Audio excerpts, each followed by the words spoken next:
Yo, what is crack-a-lackin' Ridge Runner Nation? Welcome back to another episode of Ridge Runners Live. Tonight we are joined by two runners who broke the course record at the Hellgate 100k this past weekend. These two are also big-time contenders for our Ridge Runners Eastern Ultra Runner of the Year, coming to us all the way from the places where they currently reside. Without further ado, Rachel Spaulding, Michael Dubova, how's it going? Pretty good. Yeah, pretty good. Pretty good. We're super excited to have you on tonight to talk about, obviously, the course record performance, and it's going to be a phenomenal show. For those of you that don't know, my name is Wesley Harton, and joining me tonight is the sixth man of the nation, former high school middle linebacker superstar Cam Wrench. How's it going? You got to stop saying that. I was not good at football. I really wasn't. I don't know where you got this idea, but I was not good. But anyways, other than that, I'm doing really great. I'm super excited for this show. It's not often you have two course records set at a race, and it's also not often it's two past guests who we've both had a ton of fun talking with. This is honestly like the Hellgate picture of y'all with your two winners trophies there that we posted. I just think that encapsulates the energy that I feel like the show is going to have so well. Rachel with the huge smile and Michael honestly looking a little bit confused. So I am super excited to be on tonight. Wesley, how are you doing? I'm doing well. Let's start off with what is everyone drinking tonight? Rachel, if you want to kick things off. Just sticking to water. That's always a good choice, and that's honestly what I should be drinking tonight, but I decided to go a little different route. Michael, what about you? Just got like tea in a cup. I love Any it. particular kind of tea or just tea? It's like a rooibos tea. Yeah, with like some cacao in it. So Some recovery tea. yeah. Cam, what about you? All right. I am drinking a Highlander beer Devil's Hump Red Ale. Working my way through all of the local Missoula breweries, and this is a new one for me on the show. What about you, Wesley? I've got the, we got 12 to 16 inches of snow last night, so I went with the Blizzard Wizard. Look at this guy. So kind of a hazy IPA from Proper Brewing Company to kind of celebrate the massive snowstorm that has just hit Utah. First big one of the year. So we'll see what happens. We'll see what happens. But let's dive into Hellgate here. You know, one thing I'm kind of curious about with both of you guys both returned to this race again. You both had incredible performances last year. Michael setting your course record, Rachel taking second place. What was the draw to come back to this race and run it again? And Rachel, if you want to kick things off. I would say that Hellgate is just like a big cult. It's addicting. It like you just want to keep coming back. Yeah, but for me personally, I was third there my first year. It was in 2019, that was my second or third ultra that I've ever done. I don't recommend that. But and then I was third, and then I was second, and then I really just wanted to win so badly. So that was part of it too. But really just in general, it's just a very addicting race. I think that's because of David Horton. Definitely. Michael, what about you? Yeah, I mean, I wanted to defend like the title and come back and try to do that, and also feel possessive about the record from last year. So I wanted to, if there was any challenges for it, I wanted to kind of be there to try to, I don't know, face the challenge, I guess. So, but also, yeah, like Rachel was saying, it's kind of an addicting race to do, and it is like this cult thing, and it's such an amazing point to point race, and regardless of, I think, how you end up doing, you still want to keep coming back and testing yourself. So it's a lot of reasons. Yeah, you kind of touched on the community there aspect of this race, and it's obviously one of the biggest reasons people do come back to this race. But kind of talk to the viewers maybe don't know much about Hellgate 100k. Talk to them maybe about the process of just getting into the race, and then talk about what the vibes were like Friday night before the race started. And Rachel, if you want to kick this one off. Yeah. Okay, sorry. Well, yeah, the race in general, like you said, it just brings people together. I feel like people of just all abilities in general. It's, people are there from the start of the race, cheering you in and then waiting for everyone towards the end. So it just has like a really good community. The vibe is really exciting. I guess to start, you have to apply, and because Horton's so old school, you have to do a paper application. So you have to mail it in. You can't just go on the ultra sign up. You literally have to like mail him an application. I don't think that'll ever change. So you have to do that. And then basically, you have to write your stats and why you should run or why you think you can finish the race, and stuff like that. So if your stats don't really line up with like maybe what he thinks could finish the race, I've heard people, beg a little bit. One person I know wrote a poem to Horton and he got in. So so I think some creativity helps too, some good energy. But so that's how you get in. And then it's just kind of like a big event. There's the pre-race dinner. There's a briefing where Horton just feels the need to haggle anybody and everybody. Goes over all the course stuff, and then you're waiting around for a while until that midnight start. So it's pretty exciting. Yeah, I'm glad you mentioned writing poems to Horton, because that finally sounds like a use for my undergrad creative writing degree. I don't think I'm getting into this on stats, but maybe, I don't know, if you'd like a haiku or a sonnet, I can probably do that. Yeah, he wrote a a guy I know that lives in our area. He wrote a haiku. So good job. Yeah. And he finished the race. So. Mm-hmm. And then we also have Jordan Chang, if I believe correctly, 10-time Hellgate finisher. I believe also finished third this year. Mentioned, you also have to find a stamp, which is, I don't know if I could find a stamp in my apartment. Or you have to Google how to address the letter because you forget. I think Jordan, he finished his 15th. Oh, Yeah. 15th. Wow. Okay. Yeah. That's Psycho. significantly more than 10. Yeah. Like 1,000 miles of Hellgate, he said. Yeah. Yeah. I have pain throughout my body thinking about that. Yeah, definitely. But what about you, Michael? How do you feel about just, especially being, the course record holder, right? Did your application just say like, me? Or what is that process like for you? How do you treat the run up to this race? Yeah, I mean, everybody applies the same. You just fill out the paper thing, mailed in with the check and your resume. And I mean, he knows you and stuff from other races. And then, yeah, I mean, Friday is always just kind of this mental game of knowing you're going to be up for a long time. And I think just treating the day normally. And then trying not to be on your feet too much a little bit. And then, yeah, I carpooled down with John Anderson and Dan Spearn. And so we got there at like 7 or 8 and we kind of caught the big group meeting. And then, yeah, so it wasn't as much hanging out as like we didn't show up for the dinner and stuff. But yeah, that is an option for folks. So. I feel like it's so important to like note that most people that are doing this race, they're never like, I want to do 100K. They're like, I want to do Hellgate. So it's not because it's like, oh, let's just do another 100K or another distance. It's like it's Hellgate. And it's like 108K. Not really 100. Not really a real 100K. So I can't wait for the day till I do like an actual 100K.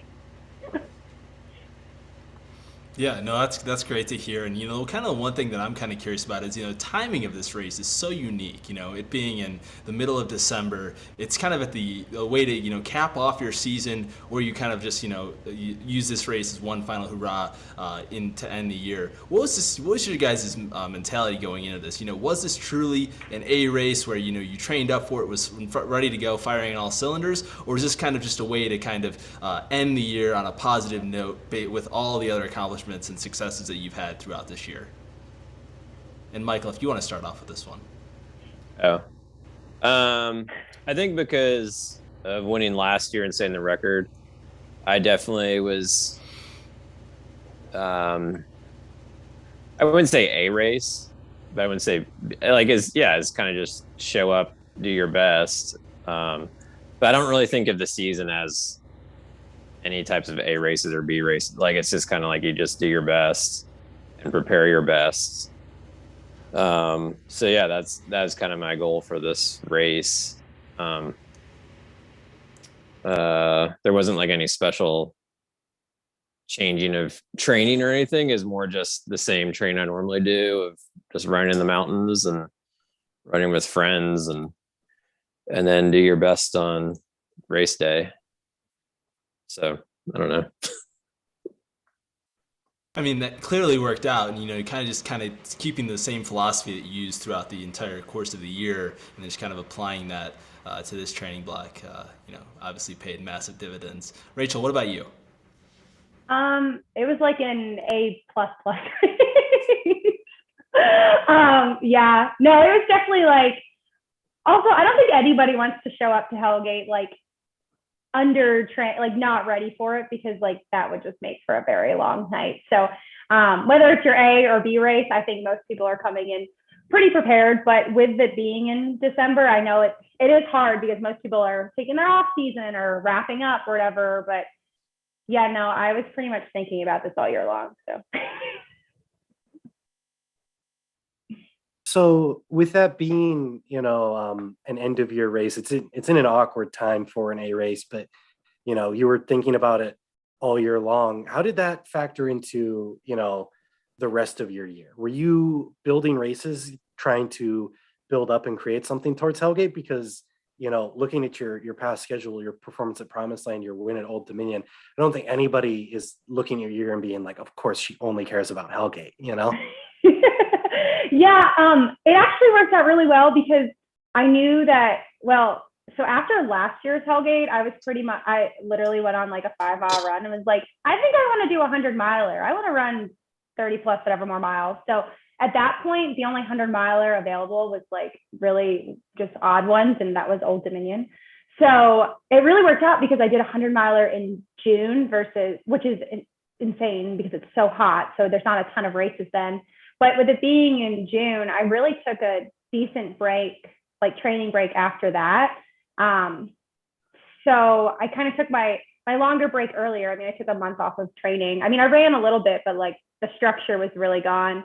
And then basically it was probably July and August, I started ramping up again. And that's when everything started shifting towards Hellgate being the A race. So I feel like this is the first year that I ever did anything like had any logistics from like organizing my races. Usually I'm like, okay, this race sounds good. And then after I finish that race, I'll sign up for another race. So this is the first year where there's definitely some thought into all of it.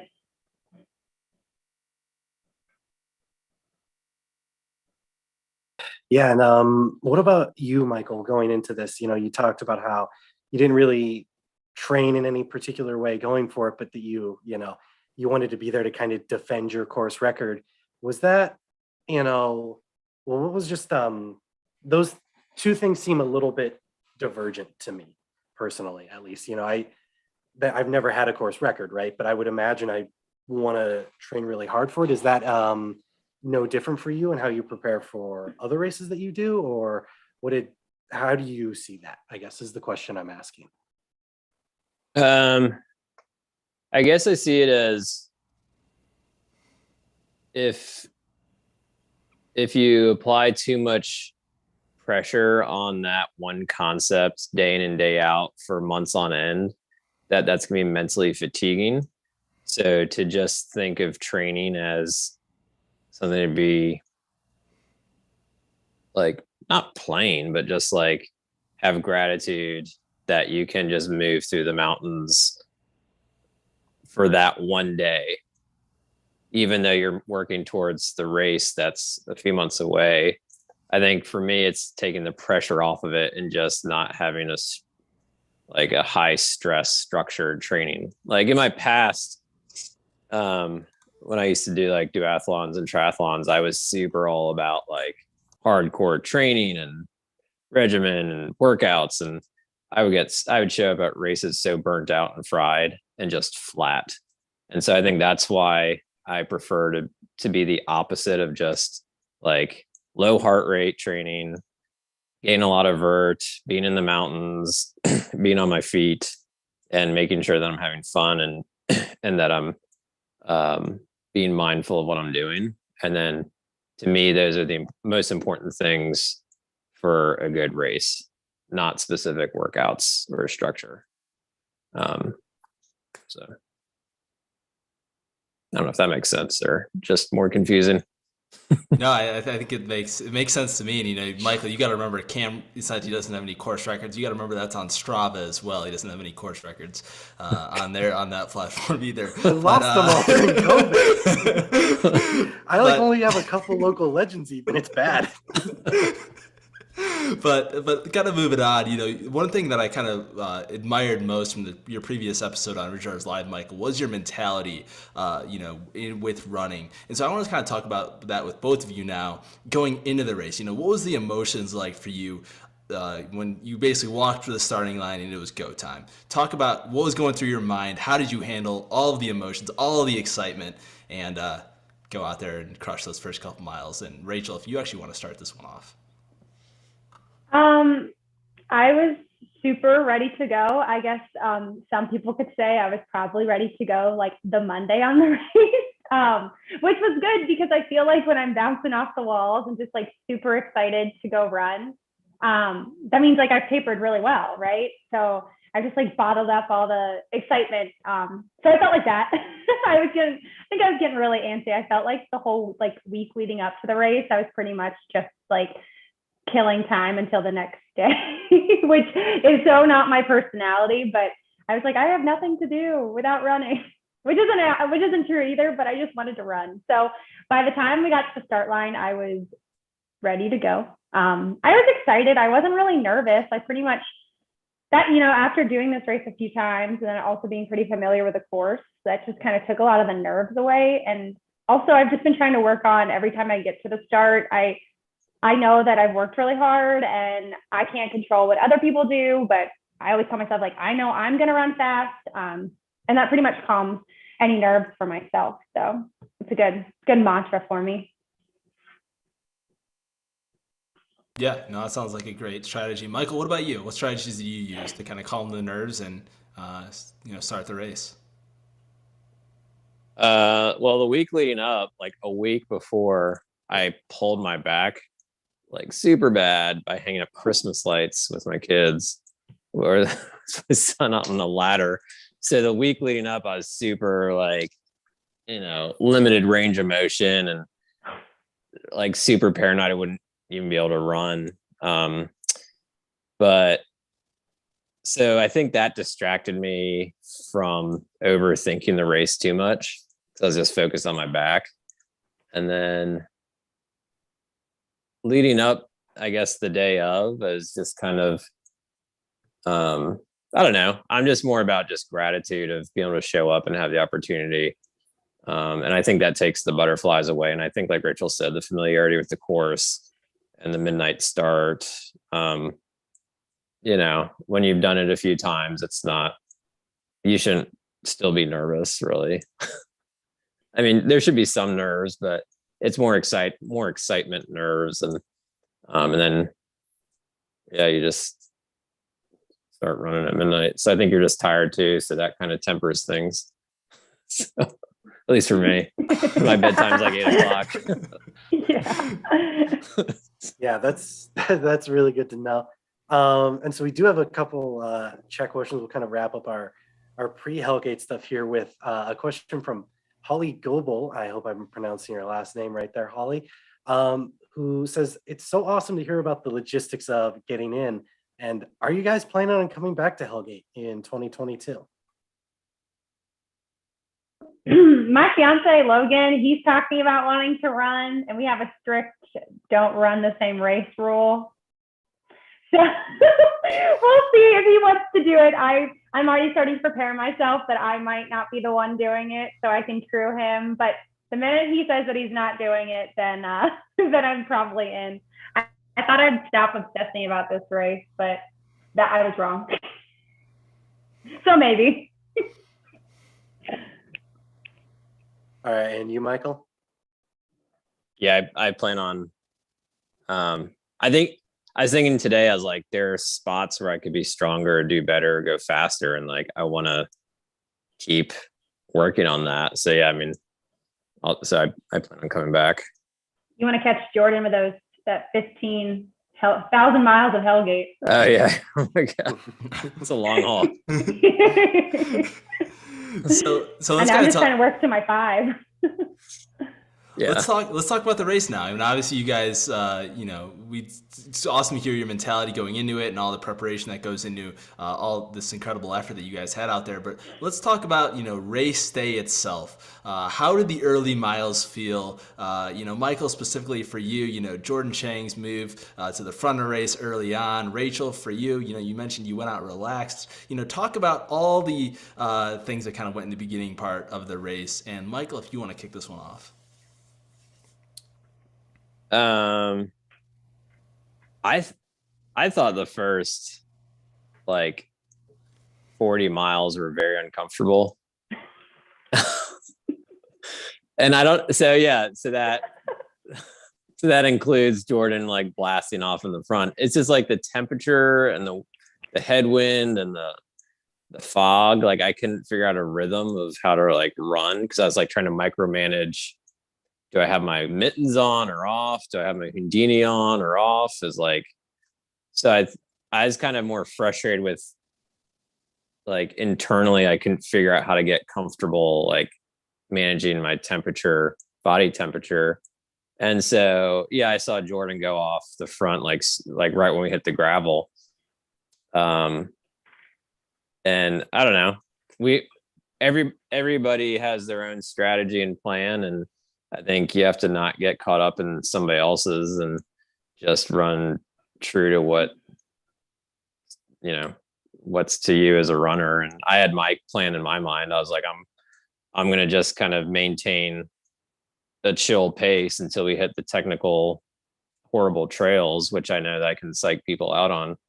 And so that's what I was waiting for. So I was fine to let Jordan go. And I know he's a super fast road runner and has been running super fast marathons and 10Ks. So I knew that that's way out of my wheelhouse. So I kind of knew it'd be a fool's mission to kind of try to just keep up with him on that move. So I don't know. Yeah, Rachel, what about you? Kind of take us through those early miles. Well, it started so fast. I guess this is my 3rd year doing it, but everyone was so fast in the beginning. I looked at my watch and I was like, I can't do this. I think from the first, probably until we hit the gravel road, so I don't know, the first 5 miles or whatever, but on some rolling trail, I think there was probably 40 people ahead of me, maybe more. It was, and I started in the front. People just went out so fast. I thought I was lining up for a marathon. So I think I got wrapped up in it for maybe 60 seconds. And then I was like, okay, this isn't going to happen. So yeah, I felt good the first climb. I remember getting to the top of the gravel road and there was so much excitement up there. So that was fun. So that's I don't know, 8-9 miles in. It's hard to say because the miles don't actually matter, because Horton's oh, it's mile 7 when it's really mile 10. And so it's really hard to say, but I got up there and I remember Horton was up there and he's like, oh, there's ladies in front of you. And I was like, really? And he's like, I'm just kidding. He sounded like that in my head. And I was like, he was literally poking on me for the last month. He was on my case.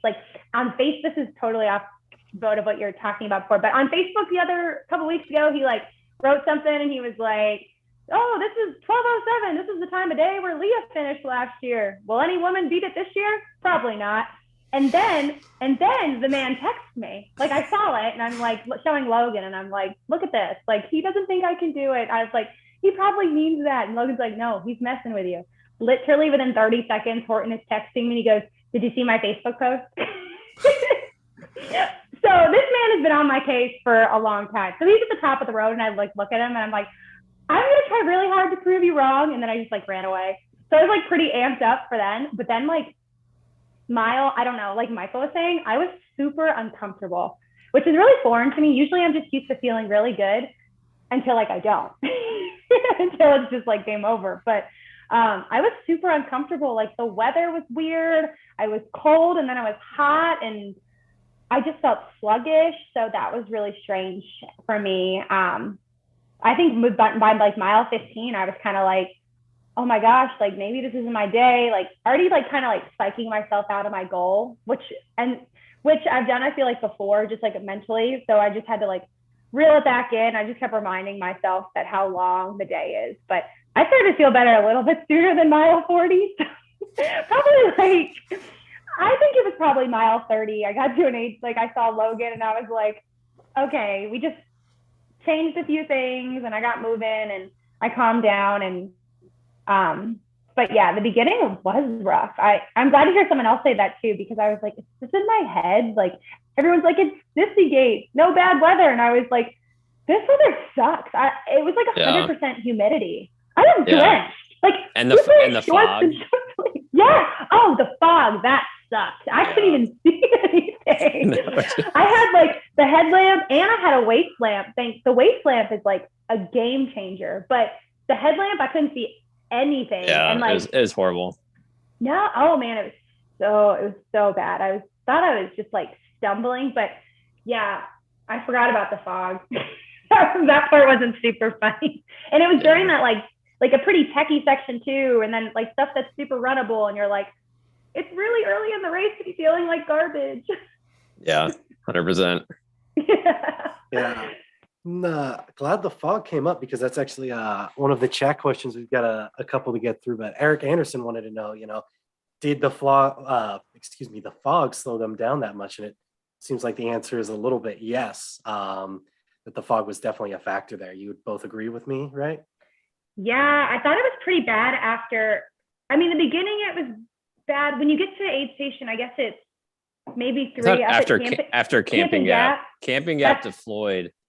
Bad. It was just relentless fog, and then you had swings in temperature from being like freezing to then it rained hot, and then it rained, and it was very confusing. Yeah, camping gaps, like I said, that's when I really started to suffer, and I was like, oh god. Like I remember running with one guy, I think his name was David, and I was like, I really suffered there. Yeah, like my headlamp was so useless in the fog that I tried to like turn it off to see if I could just run in the dark. That was a horrible mistake. But it was just, you're just like grasping for any type of like solution, and you're trying to see where the streamers are while you're trying to like watch your footing. It was just very chaotic feeling. So I don't know. I'll say the waist lamp was a good game changer. I was a little resistant at first, but because I just didn't, it was uncomfortable, I thought, but it definitely helped. But the fog was so bad that even the waist lamp was like, oh my God, like I can't see. Yeah. All right. We got another chat question, a comment that I want to highlight as well. And Holly Goebel asks again, do you guys prefer the midnight start? Hellgate, I guess it's 12:01 a.m., not really midnight, compared to a typical morning start for an ultra. Michael, if you want to take this one first. I think after the fact, because it is kind of cool. Like, it's kind of cool to be running at that time, and especially like with a couple hundred people, to be moving through the landscape through those hours. It's kind of this really interesting energy, like very primal in a way. Like but at the same time, the day leading up to it totally sucks, because it's like, well, it's 10 a.m. on Friday and I have to stay up till midnight to start running. And then, so there are pros and cons, Did you maybe, because you're, early to bed guy, try to go to bed early and then just, wake up 10:30, 11 before the race, or you just committed to staying up during the day? Yeah, I can't help but my internal clock is so like programmed that I'm up at like early anyway. But I slept for like an hour in the car, like from like 10 p.m. to 11:30. So at the start. So that helps get a little bit of a nap. All right. What about you, Rachel? You always have such high energy. I can't imagine you drinking a ton of coffee, but I can see you just, at home with Logan making an extra pot at like 9 a.m. Gotta get ready for Hellgate. I'm telling you, I was bouncing. It was Monday, and I was like, oh my God, I don't run till Friday. And then it was like noon on Friday, and I was like, oh my God, I don't run for another 12 hours. Like I was driving myself crazy. But yeah, I'm very caffeine sensitive. And like Michael, I'm usually like, this is again past my bedtime too. So yeah, but to go to Holly, what her name was, her question, I don't think anyone like prefers a midnight start. Like I don't think anyone's like, yeah, this race starts at midnight. But like it wouldn't be Hellgate without the midnight start. So I feel like for Hellgate, I guess I prefer the midnight start, but it's yeah, I don't know. I'm like a little kid too. I'm like, this is just so cool. Look at all the headlamps. Look at everybody going. It's midnight. I'm running.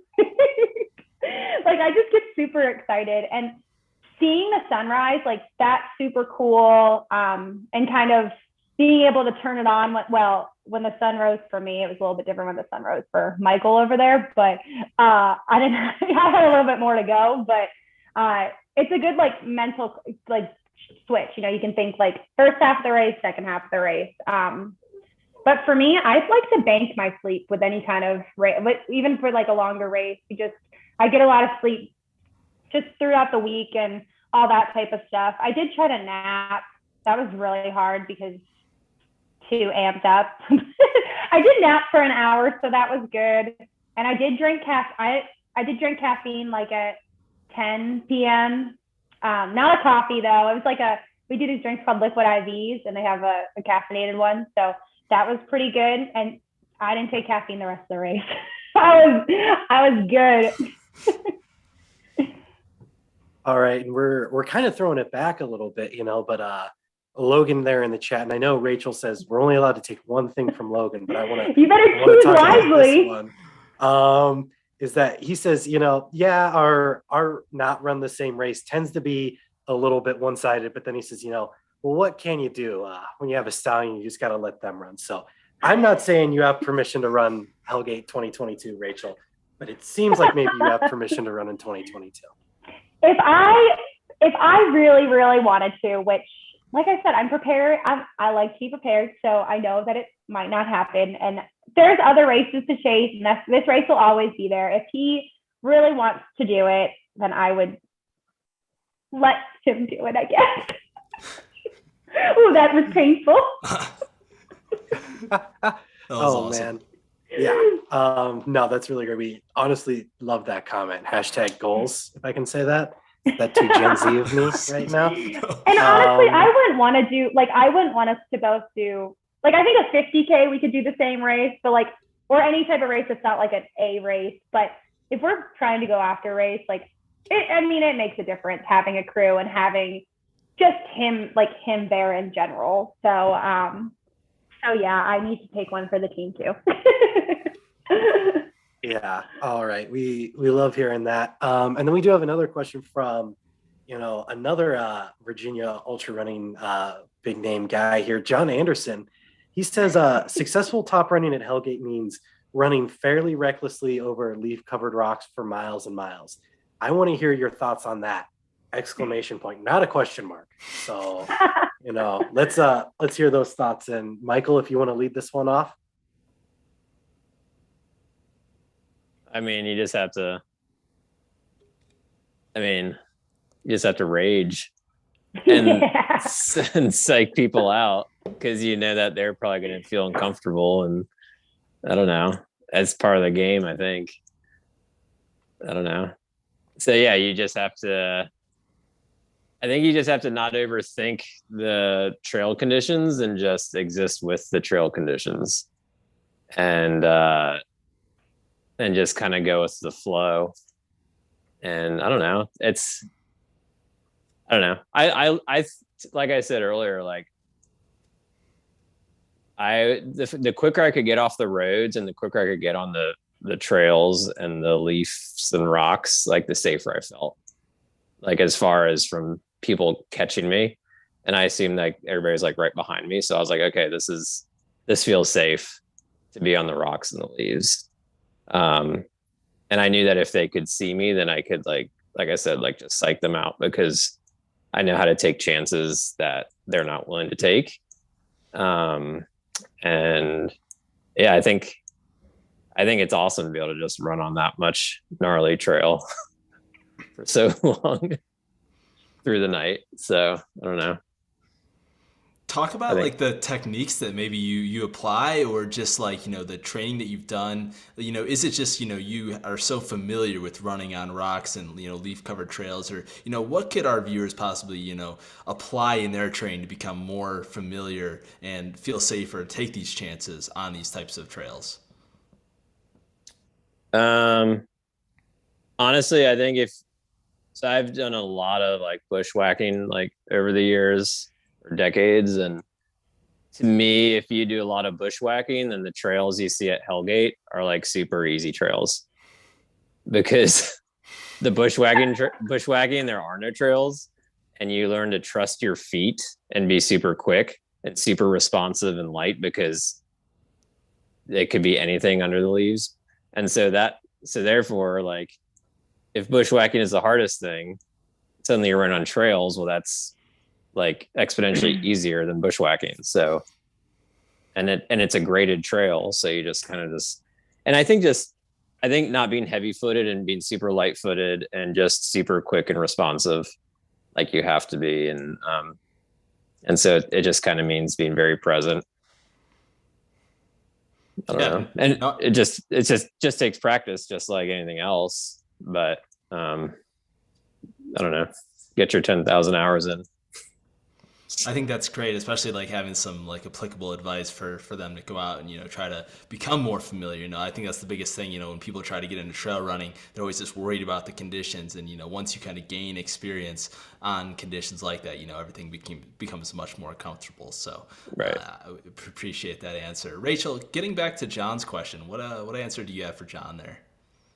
Well, I love what Michael said, just like about existing with the trail. That was so great.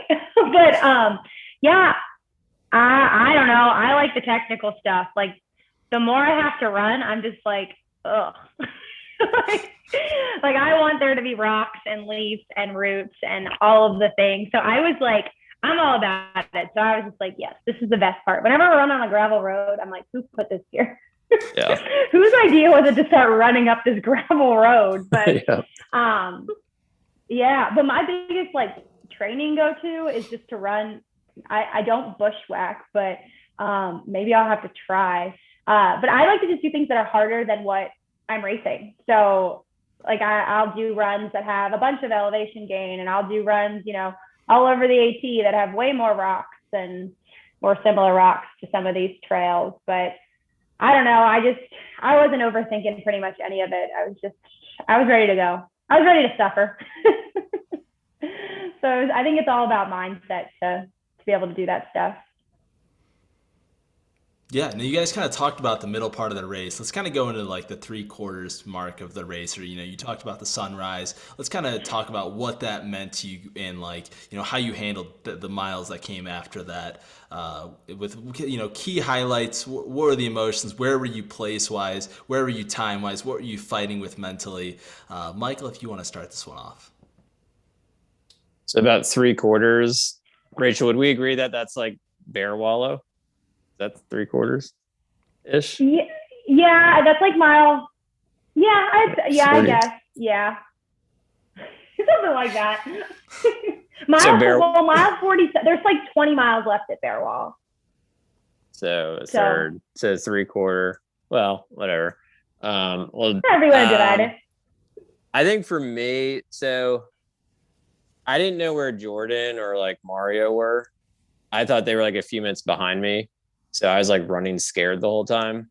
And so I kept, like Rachel was saying, like, who put this gravel road here? I was like, the quicker I can get these gravel road parts done with, then the more comfortable I'll feel just being on like the gnarly leafy stuff. I feel like it'd protect my gap that I thought was diminishing. And then I kind of had my splits from last year memorized. And so when I got to Bear Wallow, like a minute faster than last year, I think I got to Bear Wallow at like 7:11 this year.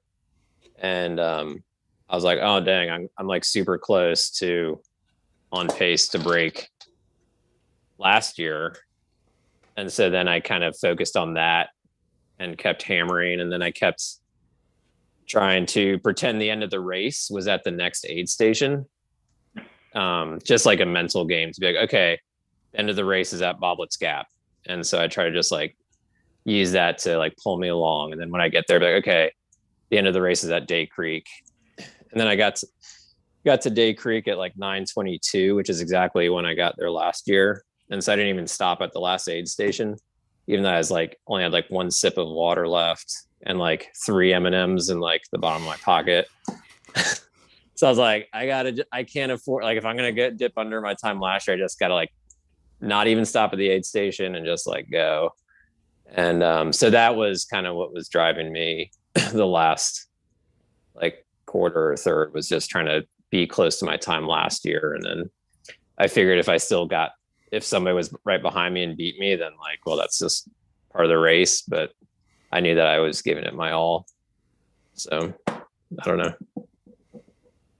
Yeah, no, I think that's awesome. Kind of, you were pulling from within at that point, chasing the time, last year's splits, chasing your own ghost per se with that. And I kind of want to follow up with a question. You mentioned you kind of emptied the tank before each of those final aid stations. What did that look like? Is that like just a mental technique that you're using? Or are you actually, treating it as, say, the last 5 miles of the race, pace wise or like, effort wise? Then once you get there, you kind of go to that next level and dig even deeper as the race goes on. Talk about that. It looks like really bad running form. So, that's what it looks like. Yeah, it's kind of hammering the downs harder than I might otherwise, and not caring if I like blow my quads out, or because last year I blew my quads out and I was like yelling at myself to keep moving, and I was able to keep moving with my quads blown out. So I knew that if I got to that point, I could just yell at myself and I'd keep moving. So I was kind of like, okay, all these downhills I'm going to bomb and try to use that to make up time, since the downhills are like free time and free miles basically. The uphills was a little bit more of a mind game of like, I'm going to run a minute, and then if mentally I'm about to snap, like maybe like power hike for 30 seconds and then start running again. So through the forever section, there was more power hiking than I'd like to admit, or more power hiking than I wanted to have done, but it was kind of what I had to do to keep moving. So I don't know, but I'm not like totally empty, like gassed at the, if I'm playing that mind game, like the race finishes at the aid station, but it's pretty close, because I know there's a downhill, which I know that will get my heart rate lower and I'll be able to recover. And then you just kind of keep playing that mind game over and over. Yeah, no, I love that insights, and I think that's a pretty unique strategy to kind of try throughout the race. But I think it's one people can definitely apply. Rachel, what about you? Talk about what the final section was like for you. Well, like Michael said too, I was going off of splits before. I looked at a lot of splits. So I knew what I did last year. I knew what I've done in previous years. Basically last year, I went out just about the same time as I did last year, and I knew that was good. So a lot of my focus was on the second half, and specifically those last 20 miles as well. But when I was climbing up to right before Cove Mountain. So I just can't remember what mile that was, maybe 40-ish, maybe 440, I don't know. But it was still dark when I got up there. So I was like hooting and hollering. I was all by myself, but I was super pumped, because usually when I get up there, the sun is starting to rise. So I was like, okay, I'm in a good spot. And that came like from breaking out of that little funk that I was having, I feel like too. So at that point, I didn't know where any of the women were because I just didn't know. I like to know, but I try not to obsess about it. So I was told that they didn't think anyone was near me. So I was just kind of trying to start to pick off some guys. But I got into Bear Wallow at 8:30. I think it was 8:30. I'm sure Logan will pipe in and correct me. I think it might have been before 8:30. So, which was like, I was ahead of my goal. Whatever that was, I was ahead of my goal. And like Michelle Anderson, like John Anderson's wife was there, and Logan was there, and Forrest Hort was there, and they were like, Chris Roberts just left. You have to go get him. And so that was cool. I was like, oh, okay. Now, granted, the man did just run like 350 miles. And he was actually moving really well. But so I got to Bear Wallow way under my goal time. Like I think I had like 5 extra minutes to spare. So pretty much those last 20 miles, I was pretty focused, and I also knew them pretty well. I think I went out there quite a bit in training just to like check them out because I've died in these sections before. I mean, my first Hellgate, I got passed at mile 50. So that's right after the Fairwall aid station. And then I got passed again at 61. And then my second Hellgate, Leah passed me in the last like 10 miles, I think. So I made a pretty good effort to like know these last sections and to really go after it. Yeah. So I was really focused on them. I kept moving. I ran a lot. If I needed to hike, I hiked with like a lot of intention. That's really my big thing. I think people get into like kind of a slog with their hiking. So I always do it very purposeful. Like I said, a lot of intention.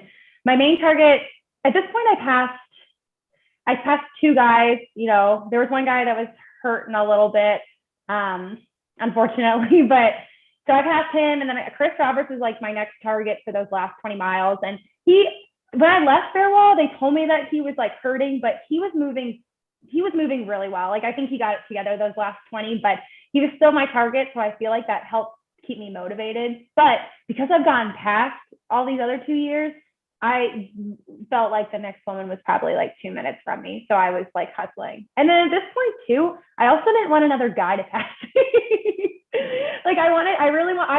It's cool being in the top 10. So I was just like, I don't want anyone to pass me. I don't care if it's a girl or a guy or whatever, whoever it is. I didn't want anyone to pass me. So I was hurting after the forever. I was still moving good after the Sparrow Gap. It's like another 6 miles, I think. So you get to the next aid station, and then you get into the forever section, like Michael said, and that section just sucks because it's just like, basically you turn into this trail and it's just like a giant uphill pile of leaves. Like, I don't even think it's a real trail. Like, if you weren't familiar with it, you'd be like, who put this here? But I also do love that stuff. So, but I did this section a lot. So I was moving good. But the time I got into Day Creek, I did stop. I was drinking a lot. So I stopped, but Logan handed me a bottle real quick to switch out. We pretty much had a game plan at every aid station. So I was pretty quick. I think between all the aid stations, I probably only took like 10 minutes total.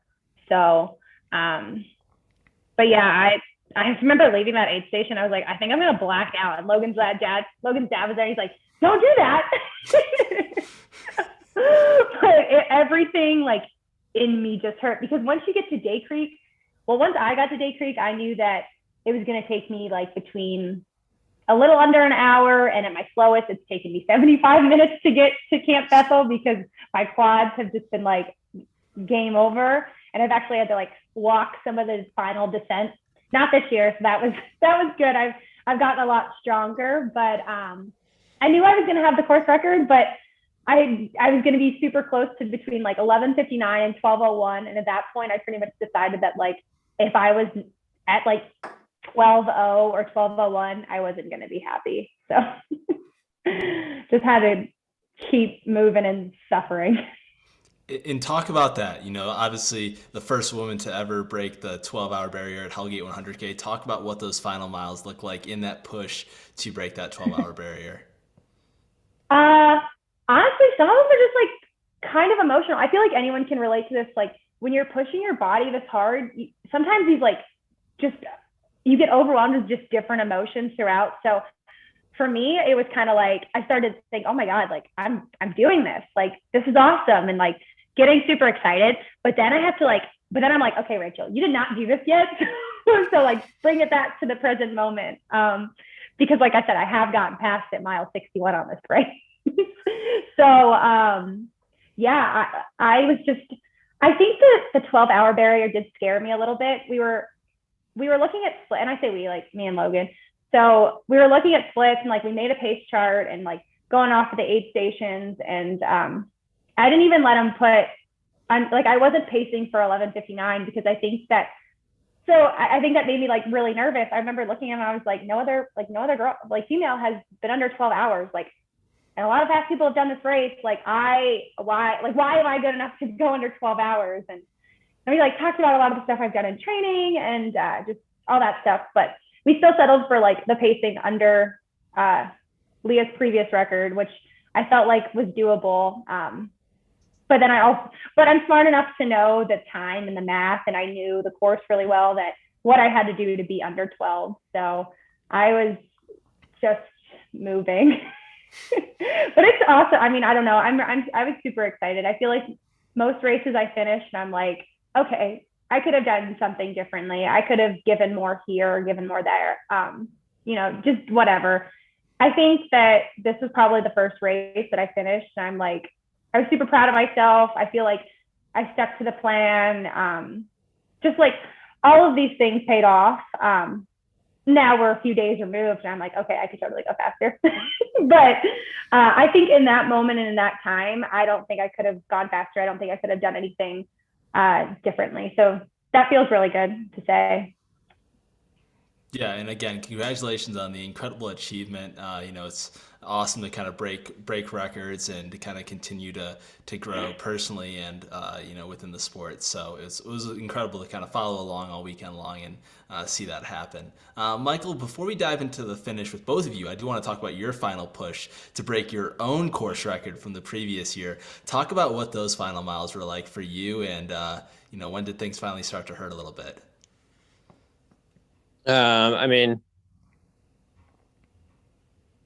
man. So when I got to Day Creek right at the same time as last year, so 9:22 is when I got to Day Creek, and that's when I made a decision to not even stop. And then I calculated, okay, if I get to the top of this climb, let's say I get to the top of the climb at 9:50. I'm on the parkway, then that leaves me X amount of time to break, 10:16.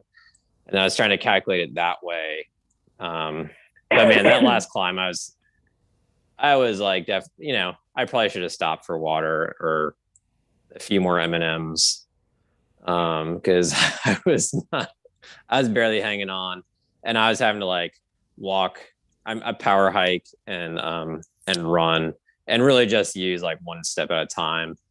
And then when I got to the top, I saw it was going to be super close. And so I think I just gave it everything I had. And it was a painful descent, but I think I was going like 6:15 pace the last like 3 miles just to make sure I was there. But it was very uncomfortable, but I knew it'd be more uncomfortable to live with not going under the course record pace. So it's kind of an easy decision to be uncomfortable, I guess. Especially if I traveled that far all night. I was like, well, you might as well finish this. So but yeah, it was definitely kind of watching the clock and seeing, okay, if I get to the top of this climb, how much time do I have to get back to Camp Bethel with the last descent? And so that's kind of how it went. And again, congratulations to you. Back-to-back course records is super special. And I want to kind of talk about the emotions of kind of crossing that finish line and realizing that you broke your own record again. Incredible photographer Jay Proctor was there to capture the moment for us at home. What was that moment like for you living in it and realizing that you accomplished this big goal? I don't know if it was a really goal. Like, I think the goal at the start at 12:01 was to defend like my title. And then it just happened to be that I found myself on the same pace where I could put myself in a position to break it. So I don't know. It's not like it really sank in that I broke the goal, because it wasn't really a goal. It just happened. So, but it is definitely very cool, because I didn't know what type of shape I was in. Like I said, my training isn't really structured with speed workouts or whatever. It's more of just like existing with that run for the day. So I didn't know what type of shape I was in, or if I was gonna be close to last year. And so yeah, I think I was kind of shocked, I guess, that it ended up being that way. I didn't know it was going to be like that, like kind of around that time again. So it's kind of crazy. I think it's still setting in. That's kind of why I have a rambling answer. So. No, that's awesome, man. That's awesome. Rachel, what about you? Take us through the emotion. Well, like Michael was saying, like you descend, right? And you're going down to Camp Bethel. You descend like on some fire roads for 2 miles, and then you get gravel roads. But like, and it's like I said, you don't actually know how many miles are left, because like none of this course actually makes any sense. But once you finish the gravel, you get on pavement. So that was just like garbage. And I remember, so you get on the pavement, and Logan was standing there, and I was like I threw up, and I was like nothing really, because I was just like drinking liquids. But I was like, I thought I was gonna start bleeding from my mouth. I was in so much pain. And I remember like he was there, and he was like, "You're like, you can break it." And I was like, "Can I do it?" And he's like, "I just said you could." And I was like, ah. So you're like running into camp, and I just hear people start like cheering for me. So that was super cool. And then like I'm there, and like everyone that's like already finished, like all the guys, and then like some of the other people that were watching, like everyone's just like pumped up. And that was like the best experience ever. Like all these people were, even people I didn't know, people I do know, they were cheering for me. And like, I think they were like just as excited that I broke 12 as like I was. I literally finished, and I like crashed. When I was I don't know if you've seen any pictures of me, like, I don't know, this picture from the thing that you guys posted, and just any pictures of me on social media in general, like I had pain in my face, like, but I knew I was gonna, like Michael, I was borderline and of where I wanted to be. And like I said, I knew by the time I left Day Creek and got up to the Parkway and 3.5 miles left, I knew that I was gonna have the course record. So it's basically like, okay, how much more do I want to suffer to get like my A goal? That I felt like I keep my goals pretty quiet too. Like I wasn't like, I'm going to break 12. That's just like not my style. So I was super emotional. I was just like, well, I was super exhausted, but internally I was emotional. And it was, like I said, and I think that speaks to how special the race is. Like, I mean, all of these guys and everybody there that was waiting, like they were just so fired up. And then even after the race and before the race in general, like I had so many people rooting for me, whether they knew my goal or didn't know my goal. I felt like I had so many people on my side. So that was really cool. That was special. And at the end, like Horton told me like he was impressed. So I impressed David Horton. So like that was cool. And he didn't think that I could do it. Like he didn't think I was going to be the one to break 12. So I loved that, because he was like, I didn't think you were going to do it. He thought I was going to go slower than last year. And so I was like, dang. Just because the weather, I guess, was bad. So it's always fun to prove a David Horton wrong. But yeah, it was special. It's definitely going to be a race that I remember for a long time. Yeah, that is great to hear. We're gonna go ahead and get into our special edition quick questions on the show, because we've had both of these lovely folks on here before. But if you have any last minute questions for either of them, go ahead and pop them in the chat. We're actually gonna start to go way back to a question that Jordan Chang actually asked, which is, what did you guys think of the new section before Bear Wall? This guy's run it 15 times. I can't believe they added a new section in for him. But Rachel, if you want to lead off with this one. What was the question? What did you think of the new section before Bear Wall? Oh, you mean like, I think they like had to reroute. I don't know. I think it added another climb.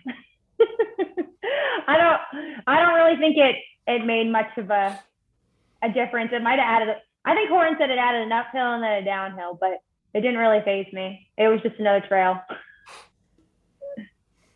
All right, and what about you, Michael? Yeah, it was a weird little trail with excessive like rocks and twists and turns and randomly bottoming out. I thought it was a little confusing, but it's kind of like, okay, it is what That it whole is. section is messy. Yeah, it kind of all blurs together. Yeah, it all blurs together.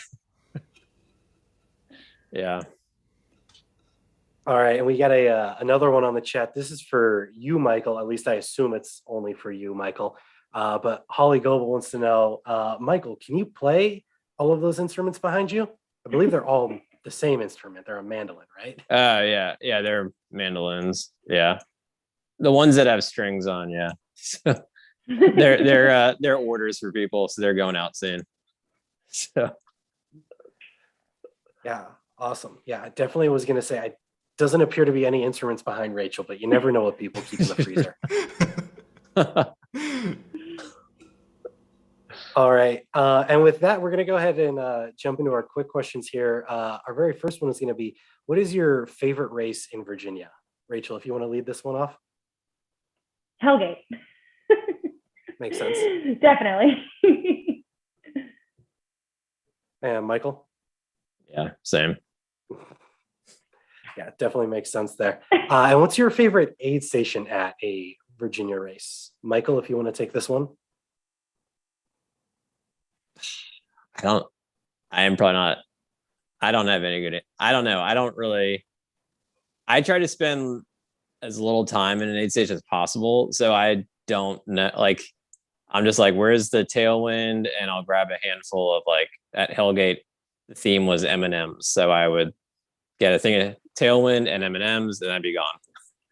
And so I don't have any recollection of like a favorite spot where I got M&Ms.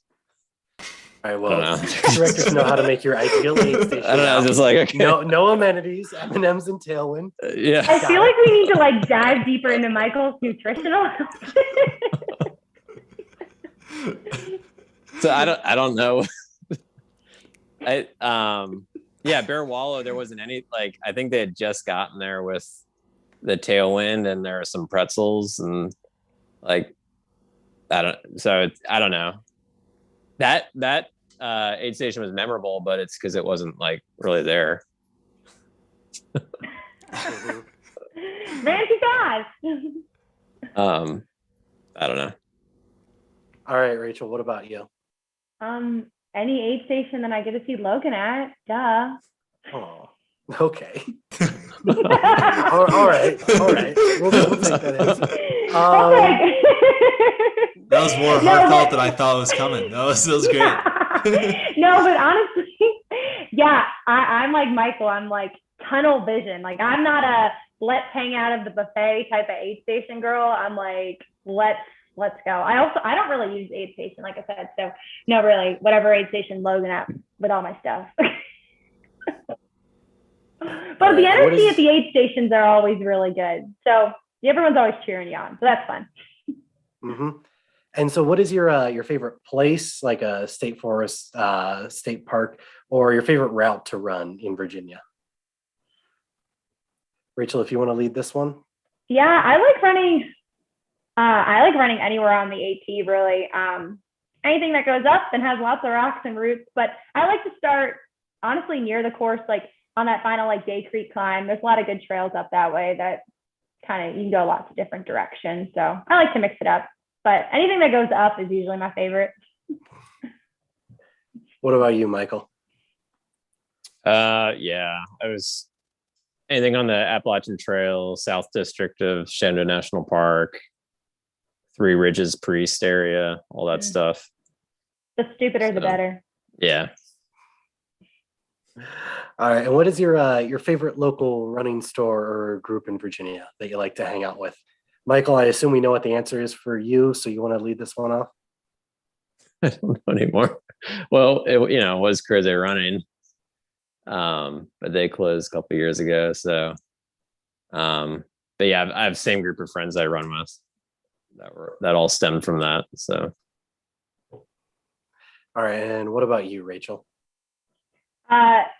Runabout is a store that's right by my house, so that's pretty good for any last minute gear that we need. I'm still working on finding people to run with other than Logan. Actually, this training block's been really good. I found some other people that would run with me, but because I like some of those crazy trails, it's hard to find some other people like that that like that stuff too. So. Logan got that when he decided to marry me. Yeah, I think he knew what he was getting into there. And so we do have another one from the chat. This is for you, Rachel. Holly says, huge congrats on a wonderful year, phenomenal 100 debut and plenty of, course records, high placements. But what's your number one goal for 2022? Really, I want to keep just working on, getting faster and getting more confident. 2021 was about getting, more exposed to racing because I started in 2019 and then 2020, I only had one race with Hellgate. So just continue to dive into the sport more, but still enjoy it. Find new trails, find joy from it, all that stuff. I want to do another 100. So I'm still I've been trying not to go overboard and completely plan 2022 yet, but I really haven't stopped thinking about racing since 12 hours after Hellgate. So, but I just want to keep going, keep running. Yeah, nothing too specific yet, but. Mm-hmm. And this one wasn't directed at you, Michael, but we'll let you answer it too. What's your number one goal for 2022?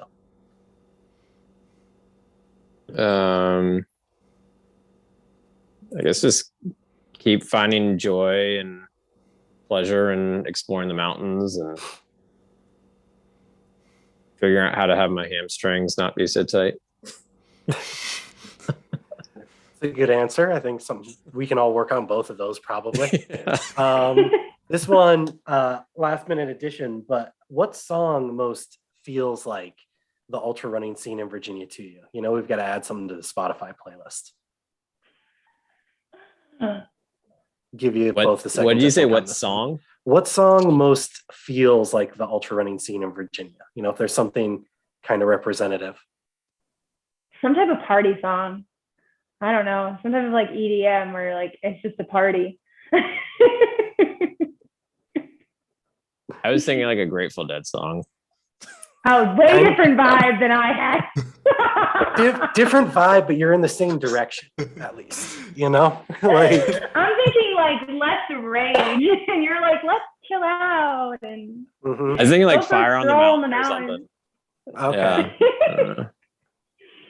Different vibe. I have those days where I'm vibing like that, but basically the same answer. Yeah. All right. And then so this will be our last one here before we'll wrap up. But who in Virginia would you most like to run with if you haven't?